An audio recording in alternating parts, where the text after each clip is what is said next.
आपसे एक सवाल पूछना चाह रहा था और उसके बारे में मुझे अपना थोड़ा-सा एक्सपीरियंस जो है वो मैं शेयर कर देता हूँ।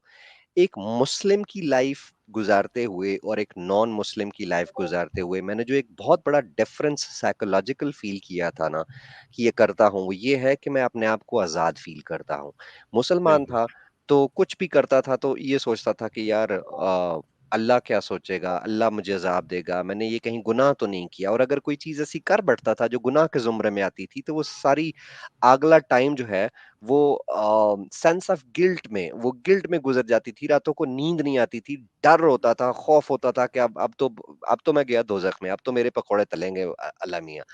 लेकिन जब से मैं एथियस्ट हुआ हूँ, 2 चीज़ें आई हैं। मैं अपने आप को मोर ह्यूमनिस्ट समझता हूँ। क्योंकि मैं अब किसी से उसके रंग, कलर और मज़हब की वजह से नफ़रत नहीं करता, डिस्क्रिमिनेट नहीं करता, डिस्क्रिमिनेशन खत्म हो गया मेरे अंदर से, रेसिज़्म खत्म हो गया। मैं ओपनली अपने आप को बोलता हूँ, फेमिनिस्ट बोलता हूँ। मैंने इस फेमिनिज़्म पे आज बात करनी थी लेकिन मेरी अपनी हेल्थ मुझे इजाज़त नहीं दे रही थी, तो मैंने आज कम ही बोला है। Uh, how do you feel as a Muslim and as a non Muslim? क्या फ़र्क महसूस देखिए किया आपने? जी, जी, बिल्कुल मैं यही कह रहा हूँ कि आप यकीन नहीं मानोगे कि जब मैं मुसलमान था तो अक्सर जो वक़्त है वो इस्तग़फ़ार में मेरा चले जाता कि अल्लाह माफ़ कर दे, अल्लाह माफ़ कर दे। कुछ गलती कर दिया, अल्लाह माफ़ कर दे, अल्लाह माफ़ कर दे। क्योंकि जहन्नम में नहीं जाना था ना और कब्र का जो अज़ाब कब्र जो है, उसका डर रहता था। तो मैंने हाँ। कहा ना कि ये डर के मौत कभी भी आ सकती है। यानी मैं इस तरीके से नहीं कर सकता हूँ ना कि यार अभी गलत काम करते हैं और उसके बाद जब मरने का वक़्त आएगा तब हम तौबा कर लेंगे, तो अल्लाह माफ़ कर देगा। लेकिन हाँ, मरने का वक़्त फ़िक्स नहीं है, कभी भी कुछ भी हो हाँ। सकता कभी भी है कुछ ना? भी हो अगर सकता है, हाँ। फ़िक्स पता होता तो हम क्या करते थे यार पहले सब जितने अय्याशी वाले, ऐश वाले काम थे, वो सब कर लेते और मरने से पहले तौबा कर लेते क्योंकि अल्लाह माफ़ करने वाला है ना? तो हाँ, बिल्कुल सही ये कह जो रहे हैं। मौत का ना पता होना इतना बड़ा डर था मेरे अंदर कि हर वक़्त जब भी कोई गुनाह हो जाते अब इंसान है तो गुनाह तो हो ही जाएँगे, ठीक है? तो जब भी कोई गुनाह हो जाता उसके फ़ौरन बाद जो है वो माफ़ी अल्लाह से अल्लाह माफ़ कर दे, अल्लाह माफ़ कर दे, अल्लाह माफ़ कर दे। सोते वक़्त अल्लाह माफ़ कर दे, अल्लाह अगर मौत लिखी है तो फिर मेरे सारे गुनाहों को माफ़ कर देना अल्लाह आगे से मैं कोई गुनाह नहीं करूँगा। इस तरीके से पूरी ज़िंदगी डर में जा रही थी, डर में जा रही थी। अच्छा बहुत से लोग बोलते हैं ना कि ठीक है ना, अगर इस्लाम को फ़ॉलो कर भी लेते हैं तो क्या प्रॉब्लम है? सबसे बड़ा प्रॉब्लम ये है कि आप अपनी पूरी ज़िंदगी बर्बाद कर रहे हो। जब आपको ये पता चलेगा कि इस्लाम एक सच्चा मज़हब नहीं है, तो आपको पछतावा होगा यार मैंने अपना बचपन खो दिया, इस्लाम के चक्कर में, इस्लाम के रूल्स फ़ॉलो करने के चक्कर में। मैंने दाढ़ी हुँ। रखा हालाँकि मुझे रखना नहीं था। हुँ, हुँ, हुँ, हुँ। इस्लाम के चक्कर में मैंने लुक के साथ मैंने खिलवाड़ किया अपने।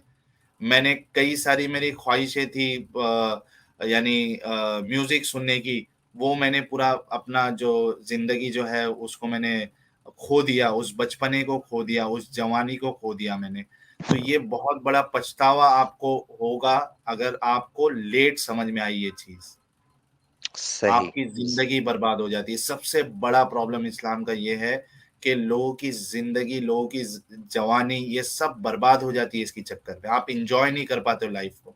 एक लाइफ़ है आपकी, एक ज़िंदगी है, आप उसको एन्जॉय नहीं कर पाते हो। आप हर एक आप देखो ना स्पार्टैकस, कोई एक चीज़ बता दो इस्लाम की जो मतलब आपको मज़ा देगी और जितनी मज़े वाली चीज़ है वो सब हराम है।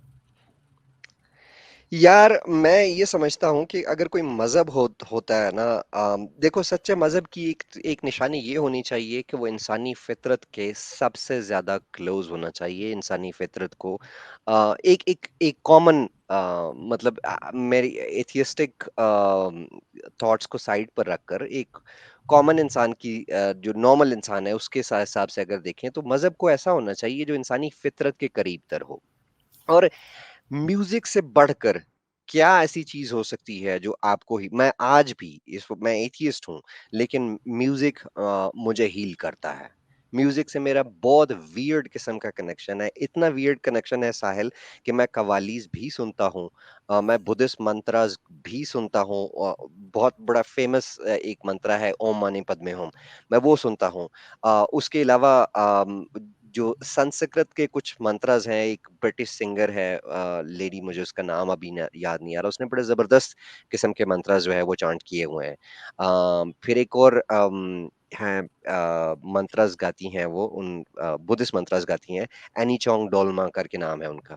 उनके मंत्रज मैं सुबह उठ उठ के सुनता हूँ, रात को सोने से पहले मेरा जो म्यूजिक जो मैं सुन रहा होता हूँ, वो भी क्या कह लें, स्पिरिचुअल टाइप का, या इस किस्म का मिस्टिक म्यूजिक होता है।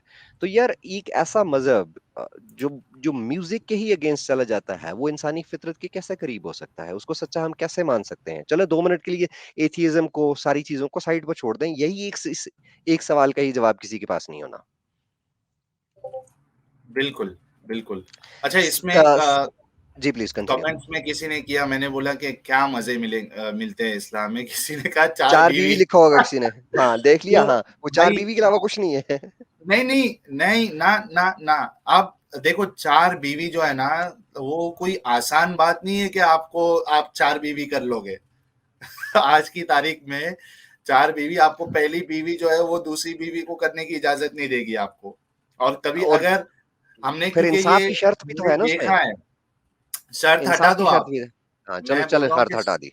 शर्त हटा दिया आपने, छुप छुपा के आपने दूसरी बीवी आपने शादी कर ली, क्योंकि हमने कई सारे मामले देखे हैं आंखों के सामने।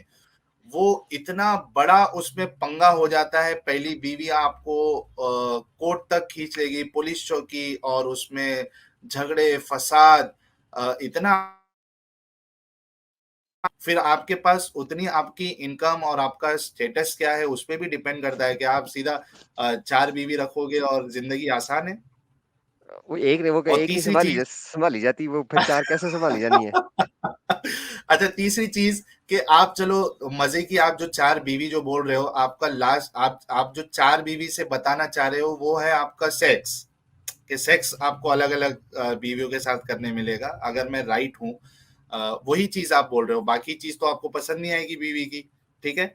लेकिन आप बोलो कि आपको रात में आप इंटरकोर्स करोगे और आपको सुबह में फिर उठ के फजर की नमाज भी पढ़ना है, उसके लिए आपको नहाना है, तो आप ऐसे ही डर से ही वो चीज नहीं करोगे। यार छोड़ो यार, हाँ कौन हाँ। सुबह सुबह उठ के नहाएगा। कौन करेगा, हाँ। और फिर दूसरा एक और चीज होती है, इवन कि यार इस्लाम ने मतलब सेक्स को भी एक तरीके से ना बर्बाद करके रखा हुआ है। अब होता क्या है कि खास तौर पे मेरे जो मुस्लिम मैरिड दोस्त वगैरह होते थे, उनको ये प्रॉब्लम होती थी कि यार जैसे आपने मौत की बात की कि पता नहीं कब मर जाना है, और फिर इस्लाम में ये है कि अगर आप पलीद जिस्म के साथ अगर आप मर जाते हैं तो आप जन्नत नहीं जा सकते, कुछ इस तरह की थी। तो वो बेचारे उनको सर्दियों में ठंडे पानी से आधी रात को उठ के पहले नहाना पड़ता था, फिर सोते थे कि भाई जिस्म तो पलीद है, पहले पाकी कर ले, उसके बाद सोएंगे। तो बिल्कुल। यहाँ तो उसमें जो आपने ये चार बीवी वाली बात की, उधर भी कोई जो है ना वो नहीं है।